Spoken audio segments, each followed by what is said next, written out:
하나님 말씀 함께 보도록 하겠습니다.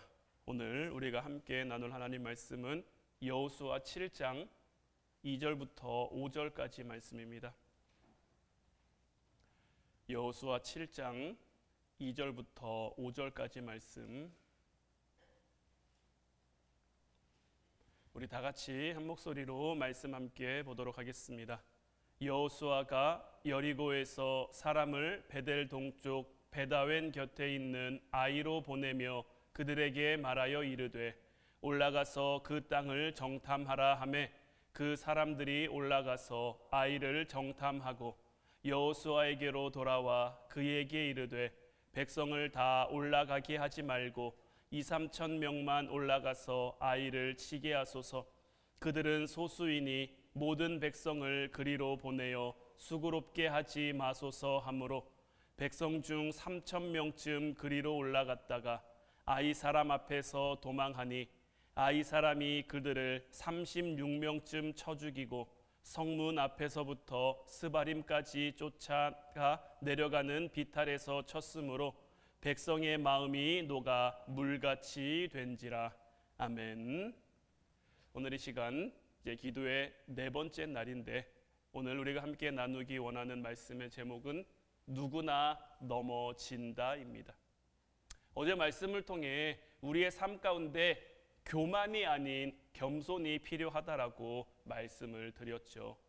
교만은 내가 할 수 있다, 내가 했다는 착각에서부터 비롯되기 때문에 하나님 은혜로 살아가야 하는, 모든 것이 하나님이 하신 거고 하나님이 우리에게 허락하신 그 삶의 자리를 살아가는 우리는 교만이 아닌 겸손의 모습으로 살아가야 하는데, 이 겸손의 모습으로 살아감에 있어서도 교만하고 겸손은 서로 확연히 다른 거기 때문에 누구나 교만을 구별할 수 있을 겁니다. 교만한 사람이 누구인지, 겸손한 사람이 누구인지 두 사람이 딱 보이면 저 사람이 교만한 사람이고 이 사람이 겸손한 사람이고 이것을 알 수 있을 텐데, 겸손과 비슷해 보이는 게 있어요. 그게 뭐냐면 열등감이라는 겁니다. 겸손도요, 열등감도요, 나는 할 수 없다라는 그런 마음에서부터 비롯되기 때문에, 나는 할 수 없다는 그 공통의 고백을 가지고 있기 때문에 자칫 이 둘을 착각할 수도 있어요. 하지만 열등감이라고 하는 건요, 그냥 속된 말로 그냥 찌질한 겁니다. 왜냐하면 열등감과 겸손의 차이는 내가 바라보는 시선에 있기 때문인 거예요. 열등감의 시선은 어디를 향해 있을까요? 열등감의 시선은요, 항상 사람을 향해 있습니다. 다른 사람과 나를 비교해서 저 사람에 비하면 나는 가진 것도 없고 할 수 있는 것도 없고 대단한 것도 없고 형편없는 것 같고 그냥 저 사람에 비하면 다 내가 너무 그냥 비참하고 형편없고 이렇게 보이는 것. 다른 사람과 비교하다 보니까 내가 참 하등한 것처럼 여겨지는 것, 이게 열등감인 거예요. 겸손은 그러면 시선이 어디를 향할까요? 하나님을 향해 있는 거죠. 하나님을 바라보기에 내가 부족한 것을 깨닫는 거예요. 하나님을 바라보기에 내가 얼마나 큰 은혜로 이 땅을 살아가고 있는가 하는 것을 깨닫게 되는 거고, 그러다 보니까 하나님 은혜, 하나님 도우심이 아니면 내가 살아갈 수 없고 아무것도 할 수 없음을 고백할 수밖에 없는 그런 자리에 우리가 머물게 되는 거예요. 겸손과 비슷한 게 열등감이라면, 그러면 교만과 비슷한 건 뭘까요? 열등감의 반대는 우월감이죠.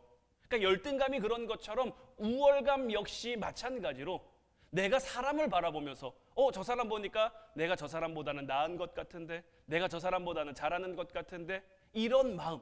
그러니까 열등감도요, 우월감도요, 내가 바라보고 있는 그 대상이 사람이기 때문에 우리는 여기서 시선을 벗어나야 되는 거예요. 우리의 시선은 항상 하나님께서 바라보시는 내가 보는 하나님, 이 관계 속에서 우리는 살아갈 수 있어야 되는 거예요. 내가 나 된 것이 하나님의 은혜임을 우리가 잊어버리면요, 우리의 삶 가운데 은혜가 말라버려요. 은혜가 말라버리면 신앙의 자리, 하나님이 내게 맡겨주신 그 사명의 자리에서 제일 먼저 뭐가 없어지냐면 어제도 말씀드린 것처럼 감사가 없어지고요. 감사가 없어지면서 만족과 행복이 없어지게 되는 거예요. 내 삶 가운데 감사와 만족과 행복이 없어요. 그럼 어떻게 될까요? 지금까지 내가 지켜온 신앙의 자리는 있으니까 신앙의 자리를 떠난다. 감사가 없다고, 만족이 없다고, 행복이 없다고 신앙의 자리를 떠나지는 않습니다. 그러나 감사가 없고 만족이 없고 행복이 없으니까 그 자리를 어떻게 해서든지 내 노력으로, 내 의지로, 내 마음으로 채워보려고 하는데, 그걸로 버텨보려고 하는데, 그걸로 하다 안 되면 다른 것 의지해서 내 힘으로 살아가 보려고 하는데 그게 되겠습니까? 어제 말씀드린 것처럼 우시야 왕이 왜 교만의 자리에 빠지게 됐습니까? 하나님의 말씀을 가까이 하지 못했거든요. 그러니까 말씀에 불순종하고 영적 권위를 무시하고 하나님의 사역을 하나님의 뜻과 하나님의 말씀이 아닌 내 경험과 내 노력과 내 실력으로 해낼 수 있다라고 여기다 보니까 오늘날 이 시대 가운데도요, 많은 사람들이 자기의 삶, 자기의 인생을 자기 뜻대로 계획하고 자기 마음대로 경영하고 이렇게 가면 좋은 결과가 나오겠지, 이렇게 하면 좋은 결과, 좋은 마무리가 지어질 수 있겠지.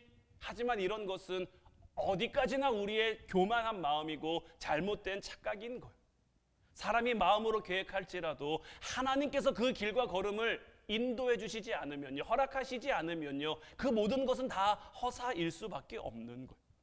내가 뭔가 할 수 있다라는 그 착각, 내가 뭔가를 했다라는 그 착각의 오만함이 우리 안에서 자라나지 못하도록 우리는 계속해서 기도하며 겸손함으로 돌아올 수 있어야 되는 거예요.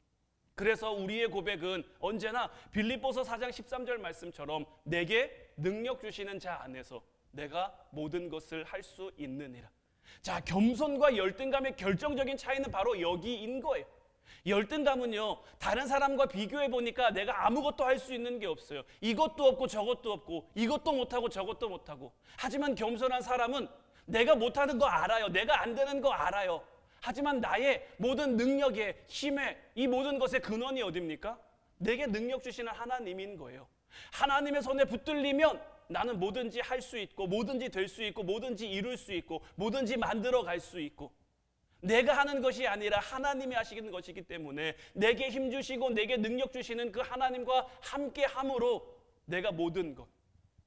우시야는 그 인생에서 가장 중요한 이 축복의 비결을 망각한 거예요. 그리고 그것이 불행의 시작이 된 거죠. 어제도 우리가 함께 말씀을 나눈 것처럼 굉장히 긴 절을 동원해가지고 우시야가 세운 그 나라, 그 나라의 강함, 그 나라의 자원, 그 나라의 우시야가 세운 그 업적들에 대해서 열거하고 있잖아요. 이 모든 것들이 하나님이 그에게 주신, 하나님이 우시야에게 능력 주셨으니까, 하나님이 기이한 능력으로 그와 함께 하셨으니까 우시야가 그 모든 것을 이룰 수 있었던 것이고, 우시야가 이것만 놓치지 않았으면, 이것만 잃어버리지 않았으면 그 후에도 강한 이스라엘의 왕으로 끝까지 하나님 보시기에 그 마음에 합한 자로 살아갈 수 있었을 텐데, 그 말씀의 자리, 은혜의 자리, 겸손의 자리를 잃어버리니까 그게 불행의 시작이 된 거예요.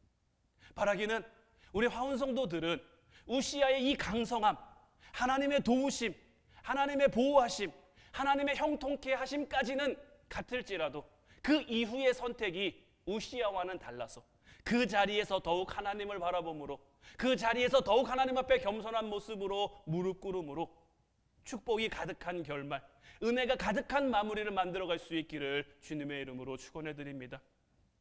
그럼 우리가 이제 겸손을 선택해야 되는데, 이 겸손이라는 게 사실 배워서 할 수 있는 게 아니잖아요. 저도 여러분들에게 지금 겸손해야 된다, 겸손해야 된다 이야기를 하지만 겸손이 정확히 뭐다라고 딱 꼬집어 정의할 수가 없어요. 겸손은 이게 겸손입니다 라고 할 수 있는 게 없어요. 왜냐하면 겸손은 말씀드린 것처럼 내가 배운다고, 내가 교육받는다고 되는 것도 아니고, 내가 애쓰고 노력한다고 되는 것도 아니고, 뭐 겸손의 가면은 쓸 수 있겠죠. 그런 척은 할 수 있겠죠. 하지만 하나님이 우리에게 원하시는 겸손의 모습은 그런 겸손의 가면을 쓰고 겸손한 척 살아가는 게 아니잖아요. 우리의 삶이 하나님 앞에 겸손한 모습으로, 우리의 삶이 하나님 앞에 낮아지는 모습으로가 되어야 되는데, 어떻게 하면 우리의 삶 가운데 이 겸손을 이루어 갈 수 있을까? 예전에 바둑을 좀 좋아하시는 목사님이 계셨어요. 이 목사님이 바둑을 얼마나 좋아했냐면 주일날 강단에 서면 성도님들 머리가 바둑알로 보일 정도로 바둑을 진짜 많이 좋아하셨다고 해요. 그래서 뭐 바둑을 두러도 많이 다니시고 뭐 이렇게 하다가 이제 어느 날 이제 기원에 가서 바둑을 두는 곳에 가서 바둑을 두는데 이제 어떤 한 분하고 이제 바둑을 두게 된 거죠. 그러니까 두다 보니까 자기랑 비슷한 것 같은데 결정적으로 가서 뭔가 한 수 때문에, 그러니까 저는 바둑을 뭐 둘 줄도 모르고 잘 몰라서 바둑이 어떻게 되는 건지는 잘 모르겠습니다만은, 그러니까 막 엎치락 뒤치락 막 이길 듯 했는데 결정적인 그 한 수 때문에 자기가 계속 지는 거예요. 한 10판을 내리놓는데 10판을 내리 이제 그렇게 되는 거죠.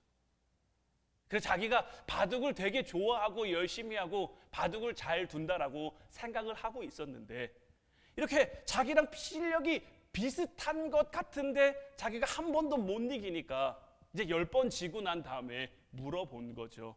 내가 왜 이렇게 바둑을 이길 수 있을 것 같은데 못 이깁니까? 라고 물어봤더니 이 목사님하고 바둑을 둔 상대편이 아마추어 바둑 기사가 아니라 프로 뭐 8단인가 9단인가 되는 이제 그런 분이었던 거예요. 그러니까 이분이 이 목사님하고 바둑을 두면서 어떻게 뒀을까요? 그냥 비슷하게 맞춰준 거죠.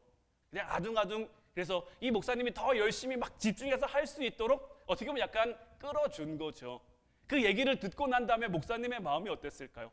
아, 내가 교만했구나. 내가 이길 수 있을, 뭔가 한 수가 부족했지 내가 얼마든지 이길 수 있을 거라고 생각했는데 그 프로라는 얘기를 듣자마자 뭔가 마음이 숙연해지고, 아, 내가 한 수 제대로 배웠구나 라는 이런 마음이 들었다라는 거죠. 그러니까 누구나 뭔가 어느 한 분야의 대가 앞에 서면요 겸손해질 수밖에 없어요. 이 목사님이 아무리 바둑을 잘 둔들 프로 기사와 바둑을 둬서 이길 수 있겠습니까? 뭐 얘기를 들어보니까 프로 기사는요 보통 바둑을 둘 때 한 150수에서 200수 앞을 내다본대요. 저희는 뭐 돌을 하나씩 뭐 오목을 두면서도 뭐 2수, 3수만 앞을 내다봐도 잘 두는 사람이라 그러는데, 그런 프로 기사는요 150수, 200수를 내다보고요. 이 프로 기사가 와가지고 뭐 지도 대국이란 걸 하는데요, 이 한 명이요 20명하고 바둑을 둡니다. 그냥 돌아가면서 돌 하나씩 해서 20명하고 두는데요, 이 프로 기사의 머릿속에는요 그 20명하고 둔 그 바둑의 내용이 다 들어있대요. 그래서 끝나고 난 다음에 여기서는 이렇게 됩니다, 여기서는 이렇게 됩니다, 이렇게 하는 게 지도 대국이라고 하더라고요.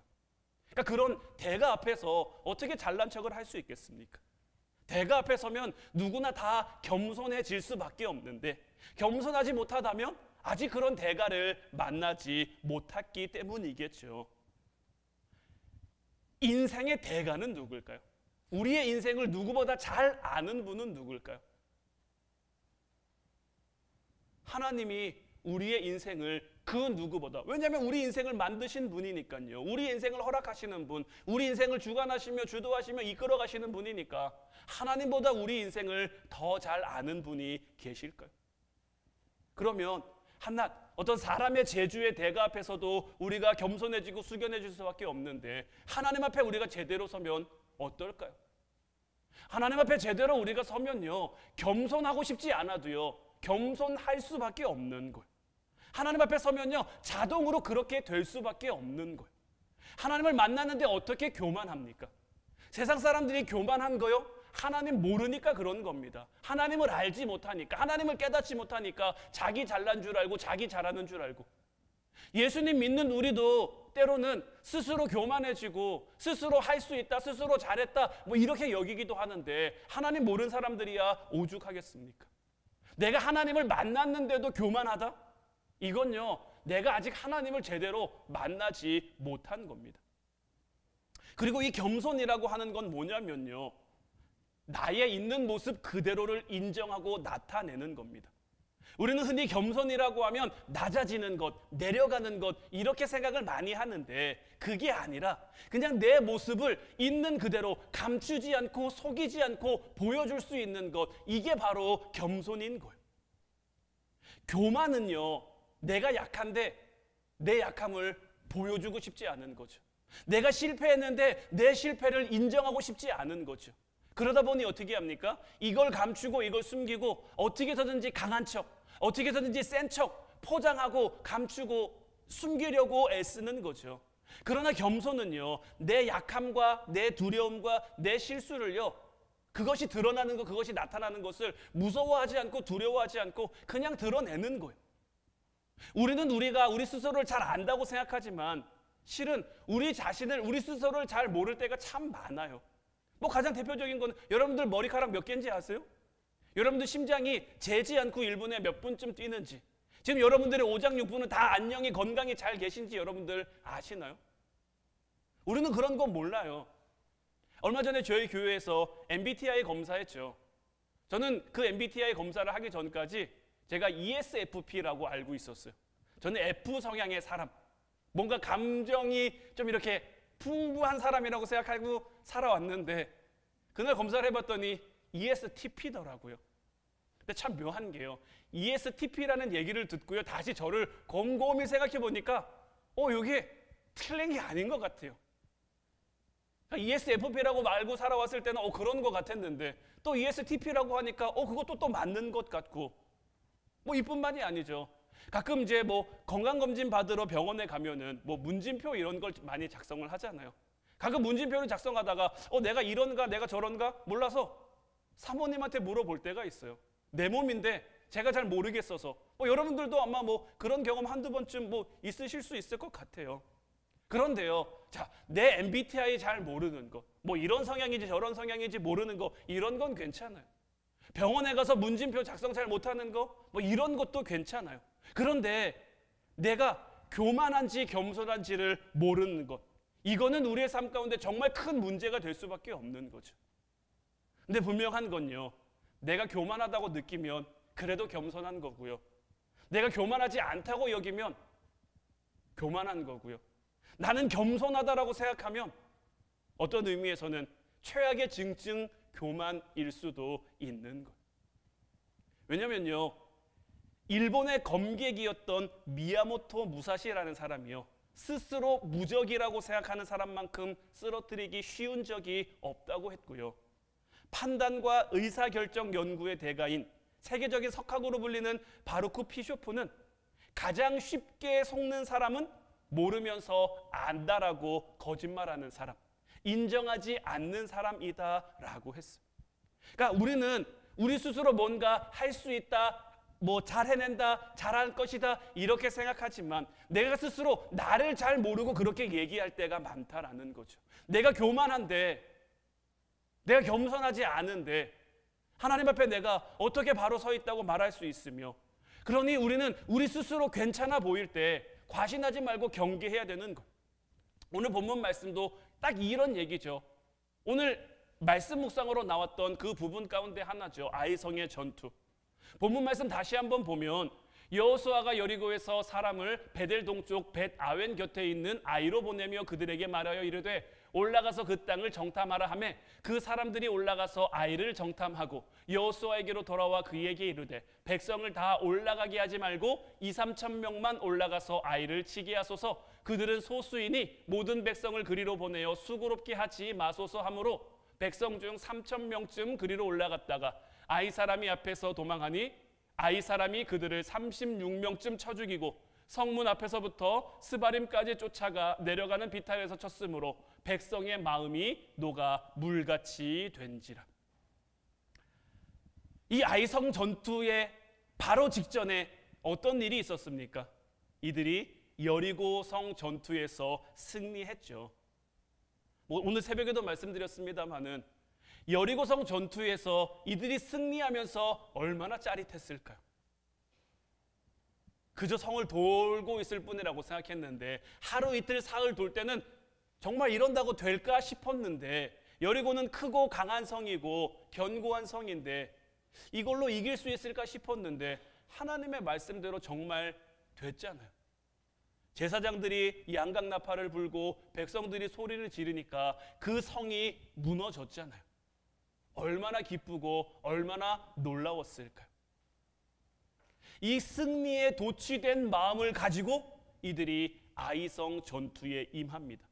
물론 이 아이성 전투의 패배가 아간이라는 사람의 어떤 근본적인 잘못된 부분도 있기는 있었습니다만은 이 이스라엘 백성들은 여리고성 전투에 도취돼서 아이성 전투를 앞두고는 하나님을 찾지 않아요.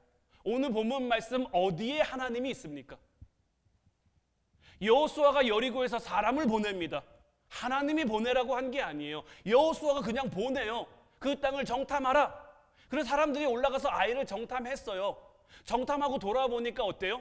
여리고에 비하면 이건 정말 작은 성이거든요. 우리가 이렇게 쉽게 여리고를 이겼는데 요만한 아이성에게 질 테냐? 그러니 뭐라고 얘기합니까? 에이, 고생스럽게 수고스럽게 다 올라갈 게 뭐 있습니까? 한 2~3천 명쯤만 올라가면 얼마든지 아이성을 점령할 수 있을 겁니다. 이런 보고가 돌아오는 거죠. 왜냐하면 처음 여리고성 앞에 섰을 때는 이미 가데스바네아에서 40년 전 그들이 여리고성을 정탐했을 때 그 성에 안악자손이 살고 그 성은 크고 견고한 성이고 이런 마음, 여전히 강하고 여전히 견고한 그 성 앞에서 정말 될까, 될 수 있을까? 하나님의 말씀에 순종하며 그 성을 돌았는데, 그렇게 해서 그 성을 무너뜨렸는데, 그러고 나니까 그 승리된 그 기분만 그들에게 남아서 여리고에 비하면 작은 성이니 이건 뭐 됐다, 그냥 가서 치면 우리가 이길 수 있을 거다. 결과가 어떻게 됐습니까? 오늘 말씀에 나오는 것처럼 당연히 졌죠. 근데 문제는 뭐냐면요, 진 것도 진 건데요, 지고 난 다음 그들의 마음이 어떻게 됩니까? 5절 말씀 보면요, 5절 말씀 마지막 부분 보면 백성의 마음이 녹아 물같이 됐다라는 거예요. 마음이 물같이 됐다라는 건 뭘까요?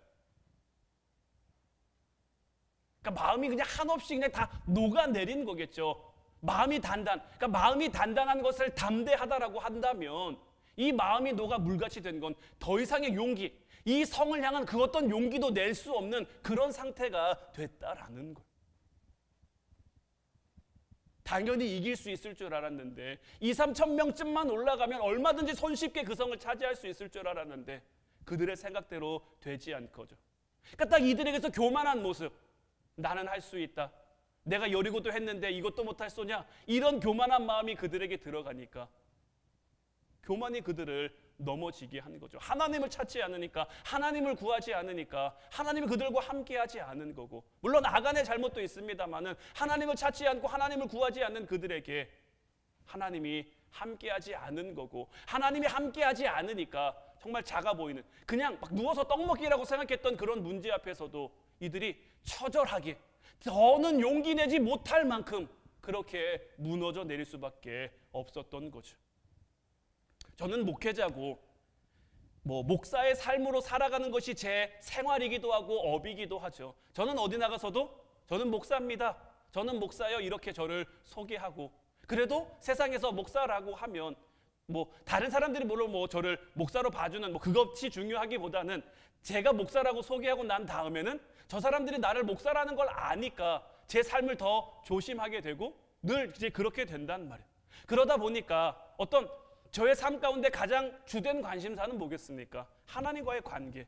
제가 목사로서 하나님 앞에 어떻게 서 있는가? 목사로서 맡겨주신 이 교회를 어떻게 목회하고 있는가? 하나님이 나를 보고 기뻐하실까? 하나님, 내가 이렇게 하면 나를 인정하실까? 이제 이런 부분들이 어떻게 보면 저의 주된 관심사죠. 그러니까 이것이 저에게 많이 궁금하고 이걸 예민하게 생각한단 말이에요. 그래서 이것 때문에 때로는 제가 실족할 때도 있고 다시 설 때도 있고, 얼마 전에도 한번 말씀드린 것이 내 안에 염려가 있고 걱정이 있는데 이런 걸 가지고 내가 어떻게 성도들에게 걱정하지 말라고 설교할 수 있을까? 하나님과의 관계 속에서 내가 먼저 걱정하고 있는데 이런 물이 염려돼서 기도원에도 다녀오고 그런 거 아니었습니까? 그러니까 저는 저희 어떻게 보면 주된 관심사와 제 삶의 주된 부분이 이런 부분이란 말이에요. 근데 이런 저도요, 가끔은 저 스스로를 믿지 못할 때가 참 많단 말이에요. 저 스스로를 믿지 못하니까 때로는 두렵고 때로는 염려되고 하기도 하는 거겠죠. 그러면 여러분들의 삶도 살아가셔야 될 테고, 여러분들에게 맡겨주신 그 삶의 어떤 그런 부분들, 뭐 직장이나 일터나 이런 부분들도 있고, 때로는 그런 삶 속에서 정신없이 분주하게 살아가는데, 저도 저 스스로를 지키기가 참 힘든데, 여러분들은 어떻겠습니까? 더 유혹이 많을 거고, 더 부딪힘이 많을 거고. 근데 그런 와중에 나는 괜찮다, 나는 할 수 있다, 나는 해낼 수 있다, 나는 했다, 뭐 이렇게 생각하고 살아간다면 어떻게 될까요? 그래서 고린도전서 10장 12절 말씀 보면, 그런즉 선줄로 생각하는 자는 넘어질까 조심하라는 거예요. 그러니까 이 말씀을 통해서 하나님이 우리에게 주시는 뜻은 뭐냐면요, 내 약함과 내 무지와 내 실수 이러는 것을 드러내는 것이 손해처럼 여겨지지만, 세상 가운데 어리석은 것처럼 여겨지지만, 실은 그게 우리의 삶 가운데 굉장히 지혜로운 방법이다라는 거예요. 왜냐하면 아는 척하다가 오히려 크게 넘어질 수, 할 수 있다고 여겼다가 오히려 더 크게 실패할 수도 있기 때문인 거예요. 내가 섰다고 생각할 때 내가 넘어질 수 있는 존재라는 것을 인정하고, 나는 언제든지 실패할 수 있는 그런 연약한 존재라는 것을 인정해야 되는 거예요. 오늘 말씀 제목처럼요, 누구나 넘어질 수 있습니다. 우리는 그것을 인정하며 살아가야 되는 거예요. 넘어지지 않는 사람이 어디 있습니까? 그런데 우리 인생에서 관건은 뭐냐면요, 누구나 넘어지지만 그 넘어진 것을 이기고 헤치고 나올 수 있느냐라는 거예요. 다시 일어설 수 있느냐에 있는 거예요.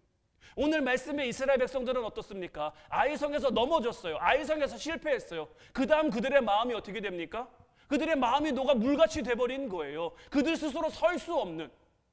우리의 삶 가운데 한 번 넘어지는 거 얼마든지 있을 수 있어요. 왜냐하면 누구나 넘어질 수 있으니까요. 넘어진 다음에 내가 어떻게 하느냐, 내가 넘어진 다음에 무엇을 바라보고 무엇을 붙잡느냐.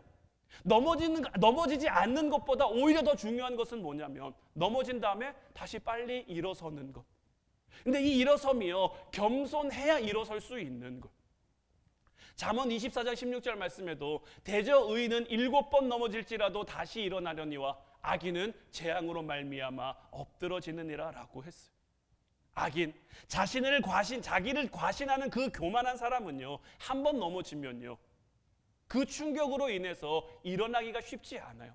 이스라엘 백성들 아이성 그냥 껌이라고 생각했어요. 그냥 가서 점령하고 오면 될 거라고 생각했어요. 그 교만함으로 나아가서 넘어지니까 어떻게 됩니까? 마음이 녹아요. 물같이 돼버려요. 그러나 의인은 어떤 사람입니까? 하나님 앞에 겸손한 사람. 하나님 앞에 겸손한 사람은 왜 7번 넘어져도 7번 일어나는지 아세요? 다른 게 아니에요. 나는 언제든지 넘어질 수 있고, 내가 넘어지면 누가 붙잡아줘야 일어납니까? 하나님이 붙잡아줘야 일어나는 거예요. 하나님이 붙잡아 주실 걸 아니까. 넘어지지 않을 수 있으면 넘어지지 않는 게 제일 좋겠지만, 넘어졌는데 어떻게 해요? 넘어지면 어떻게 됩니까? 다시 일어나야죠. 다시 일어나려면 어떻게 됩니까? 주님 손 잡아야죠. 겸손한 사람은 이걸 내가 넘어질 수 있음을 인정하는 거예요. 왜냐하면 나는 약하니까요. 나는 부족하니까요. 언제든지 넘어질 수 있는 그런 존재니까요.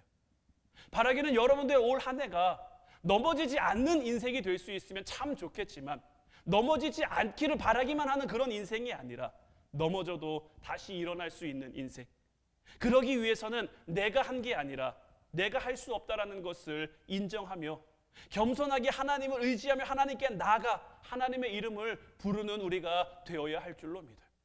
신년 축복 기도회를 준비하면서 어떤 말씀을 여러분들과 나눠야 할까? 신년이고 축복이니까 여러분들 복 받으세요. 여러분들 하나님이 복 많이 허락해 주셨습니다. 이런 아름다운 미래가 여러분들을 기다리고 있습니다. 이런 설교를 여러분들과 나누고 싶은 마음도 있었어요. 왜냐하면 우리가 하나님과 함께함으로 하나님이 우리에게 복 주실 거니까요. 저는 여러분들이 올 한 해 축복받는 인생, 열매 맺는 인생이 될 거라고 믿어 의심치 않아요. 하지만 늘 말씀드리는 것처럼 내가 한 번 그렇게 은혜 받는 거, 한 번 그렇게 축복받는 건 어려운 거 아니에요.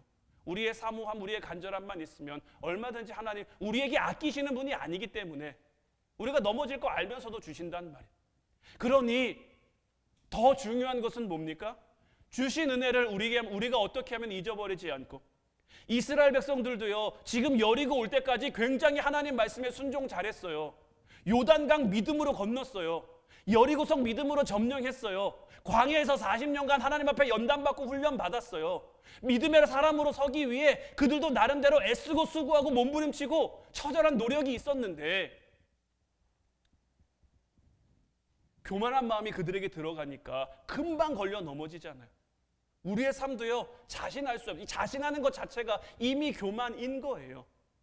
그래서 저도 이번 신년 축복 기도회를 준비하면서 우리 성도들이 올 한 해 정말 언제든지 일어날 수 있는 한 해가 됐으면 좋겠다.